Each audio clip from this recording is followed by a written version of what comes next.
Hare Krishna, I'm Sunita Sunil with you in 2-minute Mahabharata stories. Let us see chapter 5, verse 16 of Bhagavad Gita. Jnanena thuthadhagnanam yesam nashita matmanah tesam adityavajnanam prakashayati tatparam. We'll repeat.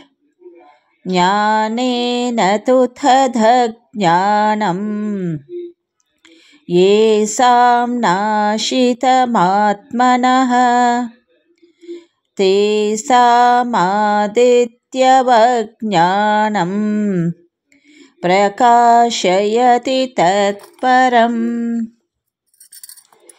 We have seen about detachment and enlightenment with divine knowledge. We were seeing about ignorance in our last episode.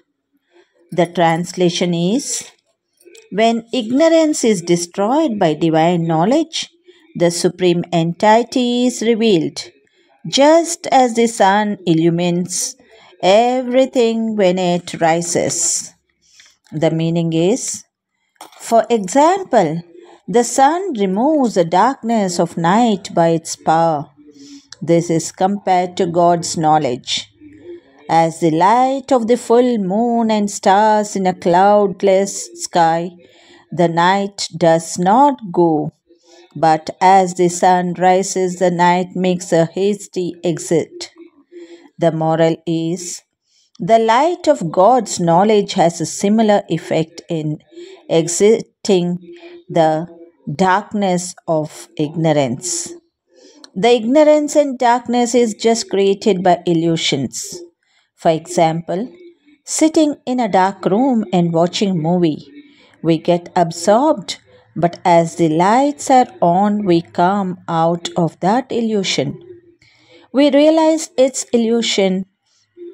Similarly, darkness of ignorance is identified in ourselves within the body, and consider that we are the doer or enjoyer.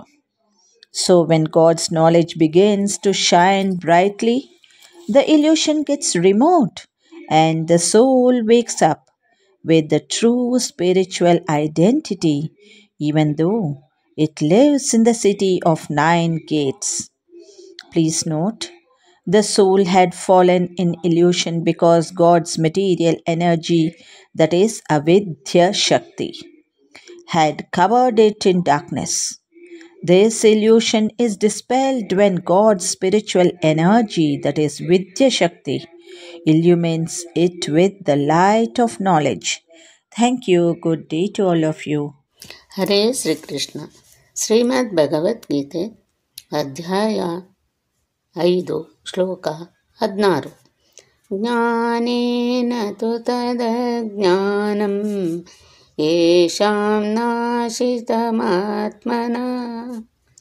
ತೇಷಾಮಾದಿತ್ಯವಜ್ಞಾನಂ ಪ್ರಕಾಶಯತಿ ತತ್ಪರಂ. ಈ ಶ್ಲೋಕದ ಭಾವಾರ್ಥ: ಅಜ್ಞಾನವನ್ನು ನಾಶ ಮಾಡುವ ಜ್ಞಾನದ ಬೆಳಕನ್ನು ಮನುಷ್ಯನು ಪಡೆದುಕೊಂಡಾಗ ಹಗಲು ಹೊತ್ತಿನಲ್ಲಿ ಸೂರ್ಯನು ಎಲ್ಲದರ ಮೇಲೂ ಬೆಳಕು ಹರಿಸುವಂತೆ ಅವನ ಜ್ಞಾನವು ಎಲ್ಲವನ್ನೂ ಪ್ರಕಾಶಗೊಳಿಸುತ್ತದೆ.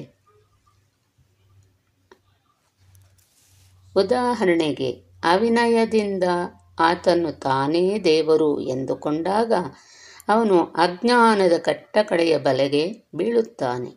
ಜೀವಿಯೊಬ್ಬನು ದೇವರಾದರೆ ಅವನು ಅಜ್ಞಾನದಿಂದ ದಿಗ್ಭ್ರಮೆಗೊಳ್ಳುವುದು ಹೇಗೆ?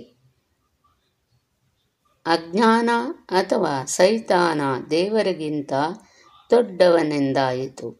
ನಿಜವಾದ ಜ್ಞಾನವನ್ನು ಕೃಷ್ಣ ಪ್ರಜ್ಞೆಯಲ್ಲಿ ಪರಿಪೂರ್ಣನಾದವನಿಂದ ಪಡೆದುಕೊಳ್ಳಬೇಕು.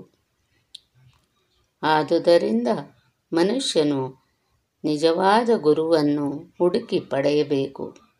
ಕೃಷ್ಣ ಪ್ರಜ್ಞೆಯು ಎಲ್ಲ ಅಜ್ಞಾನವನ್ನು ಹೊಡೆದಟ್ಟುವುದು.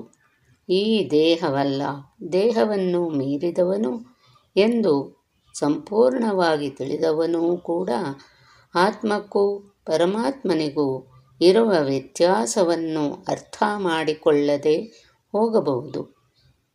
ಪರಿಪೂರ್ಣವಾದ ನಿಜವಾದ ಕೃಷ್ಣ ಪ್ರಜ್ಞೆಯುಳ್ಳ ಗುರುವಿನ ಆಶ್ರಯ ಪಡೆಯುವ ಮನಸ್ಸು ಮಾಡಿದರೆ ಎಲ್ಲವನ್ನೂ ಚೆನ್ನಾಗಿ ತಿಳಿದುಕೊಳ್ಳಬಹುದು.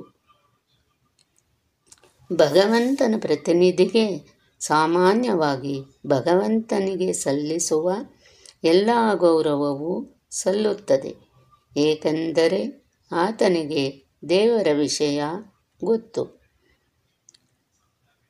ದೇವರಿಗೂ ಜೀವಿಗೂ ಇರುವ ವ್ಯತ್ಯಾಸವನ್ನು ತಿಳಿದುಕೊಳ್ಳಬೇಕು.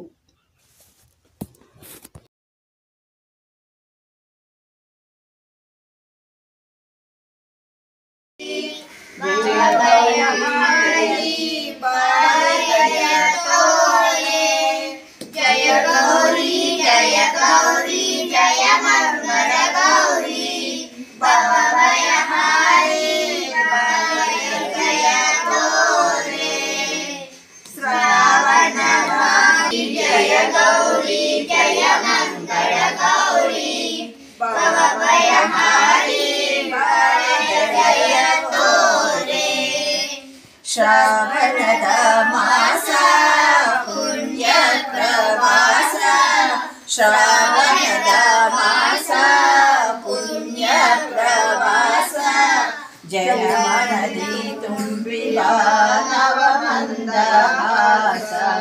ಜಯ ಗೌರಿ ಜಯ ಗೌರಿ ಜಯ ಮಂಗಳ ಗೌರಿ, ಭವಭಯಹಾರಿ ಜಯ ತೋರೆ. ಸದ್ಬುದ್ಧಿ ಸಮೃದ್ಧಿ ಸಂಪತ್ತಿಗಳ ಮತ್ತು